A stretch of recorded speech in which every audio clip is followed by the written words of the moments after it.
Vienna. So we had about 400 people make these wagons. Some moved themselves to sell them. We had 2 Gettysburg natives fighting with the South. One was Wesley Hall. He joins with the Southern Army, gets killed on his relative's farm called Hill. He had a brother William fighting for the Union. So there's a case of brother against brother, which happened often. The town had 2 schools of higher learning. I don't know if you see the college. It's over in that direction.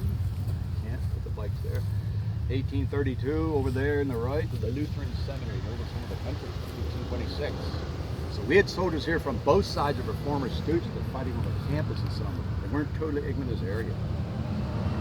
So we go by there a little bit later. Anybody see the movie Gettysburg? That was in it. Sam Elliott was up in that green dome tower playing General Buford. They filmed that here 26 years ago. It was one of the extras. It was kind of fun watching the film.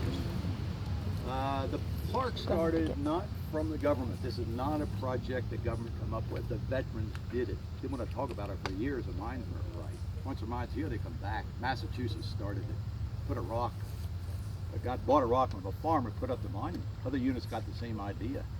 So veterans had a lot of political clout. They put pressure to get money for monuments. They got money. By the time this became a park, there were hundreds of monuments here already put up to veterans. 1895 became a park. They put in the road networks, the park did, the descriptive flags, the cannons, things like that. So today it's the best marked battlefield in the world. Over 1,300 monuments. We have 400 cannons, more than any place in the country. That's 2/3 of it here during the battle. Most of the monuments represent the basic unit called a regiment. First formed, they have 1,000 men in them.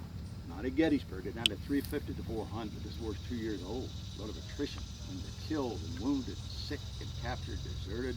They're all under strength. But these are families fighting together. There's a Michigan outfit in the woods behind me. When that was formed up at 1,000, it had 135 sets of brothers. It had several sets of 3 brothers. It had fathers and sons and cousins. You fight tough as a family. Today you join up as a stranger, you have to learn to interact with these strangers to get that unit cohesion. That was already built in back then. But then battles like this could wipe out half your family, half your neighborhood. A lot of tears over battles like Gettysburg. Okay, one more thing and then we'll head out of here. No questions at this point. Yeah, the last skeleton he found was in the railroad cut. Behind the traffic light is a bridge. 20 years ago, a visitor walking up the track saw these bones sticking out with erosion. They dug it up as a soldier. He had a bullet hole in his skull, and they buried him in the National Cemetery. There's still people out here. About 1,000 are missing. Don't know where they're at. Probably find more in the future. Okay, what we're going to do between now and the next stop, we'll make 2 right turns.